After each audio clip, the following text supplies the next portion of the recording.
नमस्कार मंडळी, श्री स्वामी समर्थ. आज आपण पाहणार आहोत अधिक मास महात्म्यामधील अध्याय 23. अधिक मासामध्ये जर आपण अधिक मासाची पोथी पठण किंवा श्रवण केली तर आपल्या आयुष्यातील दुःख, दारिद्र्य, गरिबी ही दूर होत असते. तसेच अधिक मासाचे पुण्यफळ देखील आपल्याला प्राप्त होत असते. त्यामुळे व्हिडिओ स्किप न करता शेवटपर्यंत नक्की पहा. श्री अधिक मास महात्म्य अध्याय 23. श्री गणेशाय नमः. नमिला गौरीचा मेनंदन प्रथम करुणी त्याचे पूजन, दुर्वा जासवंदी फुले वाहून गणरायाशी पूजे. शारदेच्या घातला गळा, धवल पुष्पांचा हार चांगला, ज्ञानदीप लावून आरतीला केली आरती सद्भावे. सद्गुरूंचे करुण स्मरण, भक्तिभावे केले वंदन, आशिष त्यांचा मागून घेतल या कार्यास. नारायण ऋषी नारदाप्रती सांगती वाल्मिकींचे राजाप्रती, ते अधिक मासाचे महात्म्य किती ऐका ध्यान देऊन या. हा मास आदिपावन, या मासेचे हरिपूजन, कैसे करी पापशालन एक कथा तयांचे. सौभाग्य नावाचा एका नगरीत चित्रभाऊ नामे राजा राहत, जो का असे ईश्वरनिष्ठ, दक्ष प्रजा पालने. चंद्रकला तयांची राणी, सर्व गुण संपन्न सौंदर्य खाणी, पतिव्रता धर्मचरणी लाभली असे रायाते. एके दिनी परमभाग्याने आगमन करीती अगस्ती मुनी, राय त्यांचे स्वागत करुनी केले पद प्रक्षालन. चित्रभाऊ म्हणी आजी मुनिवरा, परमभाग्ये माझ्या या घरा, तुम्हा सारखा हरी सोयरा आला बहुभाग्याने. तुम्ही ज्ञानी कृष्ण संगती, कृष्णपदी अपार भक्ती, वैष्णव पूजनीय असती त्रैलोकी सर्वदा. तुमचे करीत पाद्यपूजन, माझ्या सहित हे राज्य जाण, तुमचे पदी करतो दान, प्रेमे यासी स्वीकारा. विप्र हरिभक्त ते पूजनीय, सर्वश्रेष्ठ काया वाचा मनी, संतुष्ट सेवा करुणी करावे वैष्णवजे. या भूलोकीचे ते विष्णू स्वरूप, वैकुंठीचे दर्शन पूजन, घडता त्यांचे जीवन होय कृतार्थ मज. गर्ग सुमंत गौतम, उपदेश जो दिला उत्तम, मी तो पाळून नियम वैष्णवाशी पूजितो. दानात श्रेष्ठ वैष्णव दान, इतकेच मजल असे ज्ञान, मी माझे सर्वस्व अर्पण करतो तुमचे चरणास. याचा स्वीकार तुम्ही करून करा स्वामी कृपावलोकन, तुमचे कृपेने सुख संपन्न, ऐश्वर्य आरोग्य भोगीत असे. मज नाही काही कमतरता, धन संपत्ती आणि सत्ता, धर्मपत्नी ती पतिव्रता, अनेक प्रजा प्रेमळा.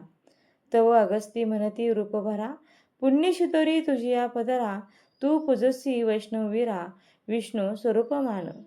धन्य धन्य ती असे नगरी, जेथे वैष्णव पूजा करी, होत असे ती राजद्वारी, धन्य राजा ते राज्य तो. वैष्णव पूजा थोर राजा, विष्णूचाच अवतार, म्हणून मी नमस्कार करतो तुला नृपवरा.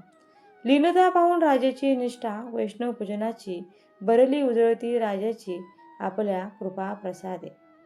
शरणांगत चंद्रकला राणीला, सौभाग्यवती हो आशिष दिला, वरदहस्त माता ठेवला, ऋषीवरी ते दवा.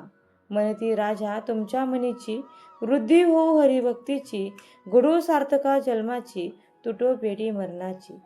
ऐसी बोलणी ऋषीने कथा, काय झाला राजा विचारता, ते ऐक तुम्ही आता चित्त एकाग्र करून या. ईश्वर दत्त या सुखात मी आहे सदा तृप्त, परी एक शंका मनात आहे माझ्या ऋषीवरा.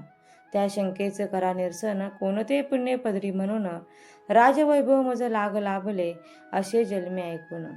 राजाची विनवणी अगस्ती धन लावणी, भूत भविष्य जाणून सांगते झाले राजास. राजा तव गत जन्माची कथा सांगतो एक तुझी, जिथे जोडण या पुण्याची घडली तुझ्या हातून. गतजन्मी चमत्कार नगरी, मनग्रीव शूद्र तू तिथे, करीत दुष्कर्मे हिंसा, नित्य करशी उदरभरण ही. तुझं चंद्रकला सुंदरी नामक, श्री सद्गुणी भार्या, त्या जन्मी म्हणून होती तुला लाभले. तू कुलभ्रष्ट दृष्ट, त्याच तो श्री लपंट, दुराचारी व्याविचारी खट, होताच पापी अमंगळ. म्हणून तुझ्या सोकियांनी दूर लोटली तुझं लागुनी, त्यागिता तुझं त्या सर्वांनी ऐसे एका वनांतरा. तेथे बांधून एका कुटी, वनी केली तुम्ही वसती, कंदमुळे फळे मिळती उदरभरण्या कारणे. कधी कधी करसी मांस भक्षण, कधी फळाची खाऊनी, कधी उपाशी राहूनी, जगत होता तुम्ही दोघे. एके दिनी परमभाग्याने पाहिले एका ऋषी लागुनी, जे मूर्छित शुद्धता तृषेनी पडले होते वाटेवरी. पाहुनी त्यांची ती अवस्था, दया उपजली तुझे चित्ता, उचलून झाला सांगता निकट एका सरोवरा. तया घालून शीतलवारा, प्रेमधरे उठविसी ऋषीवरा, ते पुसती मला आसरा, दिला कोणी ते सांगा. तुम्हासी हे ऋषीवरा मी मनग्रीव एक पामर, तुम्हा मूर्छित पाहून नंतर कळवळी भूतदया. आता सावध तुम्ही होऊनी, स्नान करा फळे घेऊनी, मी येतो तुम्हा कारणे, शुद्धा शांती करावया. उग्रदेव स्नानाशी उठले, स्नानसंध्या तर्पण केले, तोच दापत्य ते आले, घेऊन फलाहारासी. पुढे ठेवून फळे सुंदर, शीतल पाणी लोटाभर, उभयंतांनी जोडिले करा, करती प्रार्थना मुनिवरा. स्वीकारावी ही आमची सेवा, जेणे समाधान होईल जीवा, पुण्यभाग काही पडावा, आम्हा पतित दिनांच्या. तव काय बोलती उग्रदेव, काय तुझे नाव गाव, अपरिचितांचे अन्न आम्हास्तव, उचित नाही स्वीकारणे. तरी तुझा देईल परिचय, वनी येण्याचे कारण काय, ते सर्व सांगून निश्चय, मग आमचे धरावे गा. मनेग्रीव बोले सत्यवचन, म्हणे मी पापी दृष्ट, म्हणून स्वकीयांनी मना लागून आम्हा असे धाडले. येथे करीत पशुहत्या, शिकारी समी जात असता, तुम्हा देखील धुळी पडता या मूर्छित अवस्थेत. असो आमची कर्म कहाणी, तुम्ही या वना लागुने, सांगावे काय कारणे, येथे झाला ऋषीवरा. ऋषी म्हणती प्रयाग क्षेत्राशी, जात असता मी वनाशी, चुकलो वाट या दिशेशी, आलो अकस्मात इकडे. परी तू केलास उपकार, अन्न वाचून मी मरणार, तोच तू दया मजवर केलीस पुण्य सवे घेऊनी.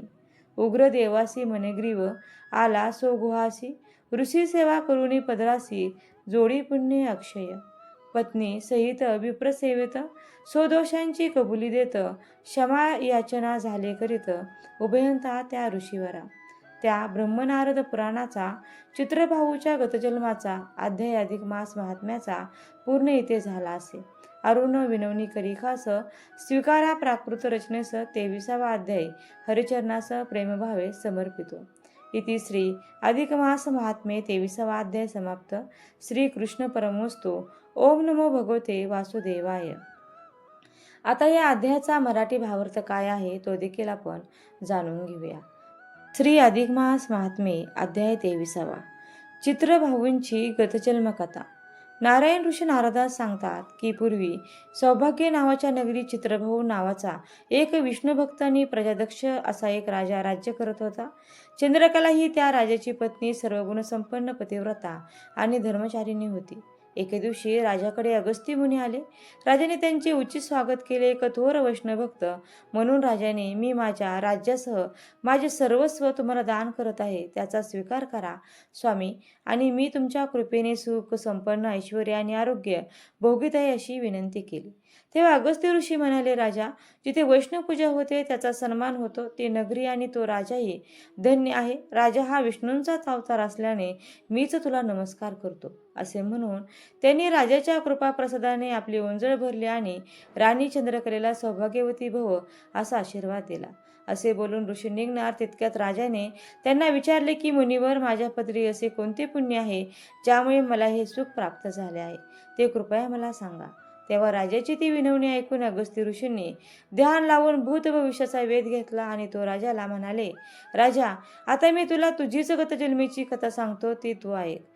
गतजन्मी चमत्कार नगरीत मगरी नावाचा एक शूद्र राहत होता. तो कृतज्ञ, भ्रष्ट, दृष्ट आणि त्यातच स्त्री लपंट होता. त्यामुळे त्याला त्याच्या सोक्याने दूर लोटले होते. तो एका वनात छोटी कुटी बांधून राहत होता. तिथे तो कधी कंदमुळे, फळे, तर कधी मांसभक्षण करून, तर कधी उपाशी राहून दिवस काढत होता. मात्र एके दिवशी त्याच वनात एक ऋषी तहान भुकेने व्याकुळ होऊन मूर्छा येऊन पडलेले त्याला दिसले. त्याला त्याची दया आली. त्याने त्या ऋषींना सावध केले आणि फळे व पाणी देऊन केले.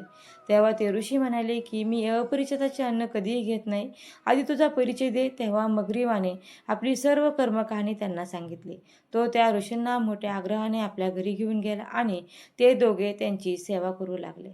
इथे पद्मपुराणातील किंवा नारद पुराणातील चित्रभाऊच्या गतजन्माच्या इतिहासाचा अधिक मास महात्म्याचा 23वा अध्याय पूर्ण होतो. तुम्हाला जर हा अध्याय आवडला असेल तर व्हिडिओला नक्की लाईक करा, चॅनलला सबस्क्राईब करा आणि आपल्या मित्रपरिवारासोबत हा व्हिडिओ जास्तीत जास्त शेअर करा. व्हिडिओ शेवटपर्यंत पाहिल्याबद्दल अगदी मनापासून तुमची खूप खूप आभारी आहे. धन्यवाद. श्री स्वामी समर्थ. रामकृष्ण हरी.